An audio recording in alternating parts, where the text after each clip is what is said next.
Okay, good morning ladies and gents, Mr. Lisham is here and we are moving to our final family of graphs, functions, and these are the exponents. And the exponents, I think, are the trickiest one. Okay, so it's going to take us maybe a bit longer. Today all I want to do is really a recap of all these exponent graphs. We're not going to even look at the examples, and in fact, we're not going to even, I don't think we'll talk about the horizontal shift. We'll see how it goes with time. But already at this point, I want you to look at the form of our function, of exponential function. And I think you can agree with me that is definitely the most complicated one that we saw so far. If anything, just for the fact that there's more parameters. There's an A, there's a Q and a P. Normally we have these A, Q, and P, but now we also have that B.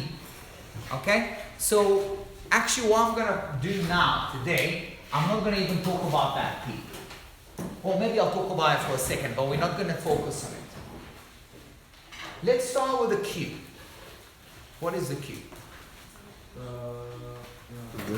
It's a vertical shift. Okay? If there was no Q, then it wouldn't have moved up and down. That's just, whenever you're adding a certain number, +2, -5, you're basically shifting your graph up or down, whatever that number is. So that is, I can find my red, okay? That's as always vertical shift.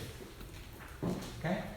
I did say we're not going to talk about the P, but we can already just mention it. We're not going to look at so much examples. But if I just had X here, that's what our exponents looked like last year, grade 10. Okay? But now I'm changing X to X plus P, then you already can tell me that the P is the horizontal shift. Okay? Horizontal shift. It's always the case. If in something we had X and now it's on the X plus 3, that means we shifted the whole graph 3 to the left. If it's X minus 2, we shifted the graph to the right 2 units. Are we happy with that? So actually what we're adding on in grade 11 for exponent is, I don't think it's too difficult. The difficult part is actually what we already learned in grade 10. And that's why I want to focus this little talk. Okay, it's the A and the B. A and the B are the problem. Okay, first thing I want to just show you here, that your B, this number, is always larger than 0. We don't have negative numbers here. Okay? All right, and I'll give you some examples. Okay, well, let's start with one example now. Okay? Y equal 2 to the power of X. That's one of my mother graphs. I actually have, we can maybe say 4 mother graphs. I have 2. Okay? Y equal 2 to the power of X. In this case, B is larger than 1.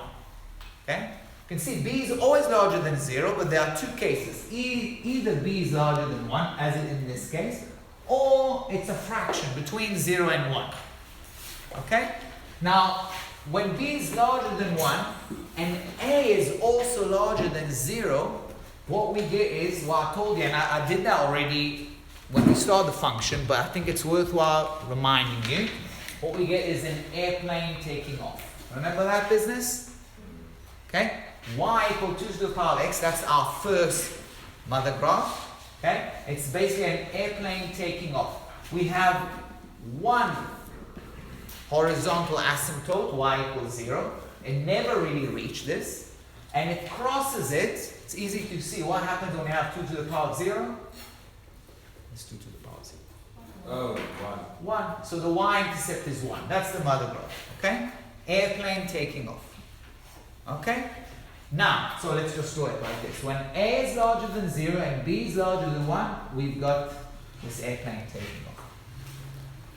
Now let's choose a B that is a fraction. It's between 0 and 1. It can never be negative, but it can be smaller than 1. For example, y equal half to the power of X. So choices for B that you can have here is half, a third, quarter. Okay? What does this airplane do here?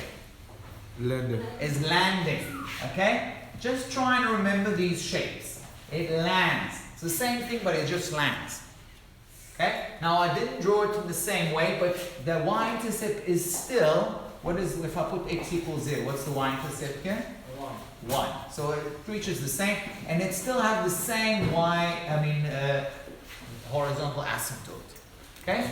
So when a is larger than 0 and b is between 0 and 1, we have an airplane landing. Okay? These are the two mother graphs.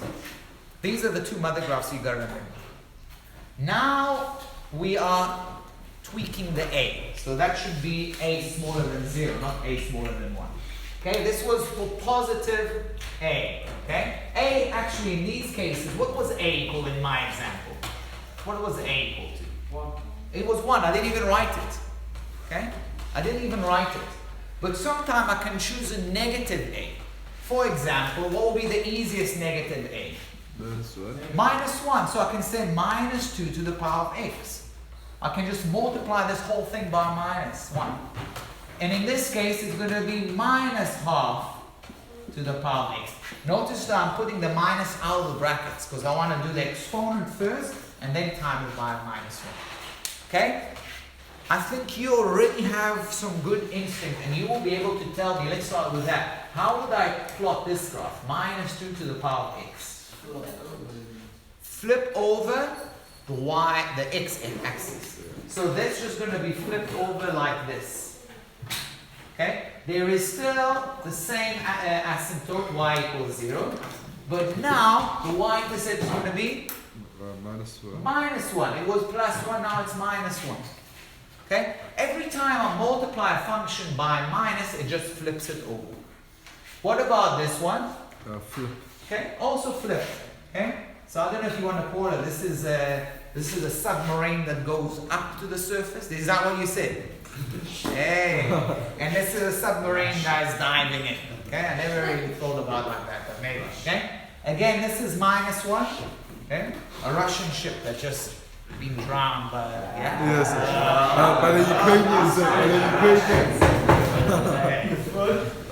Controversial. Okay, all right, and that's it. Really, let's draw that. Okay.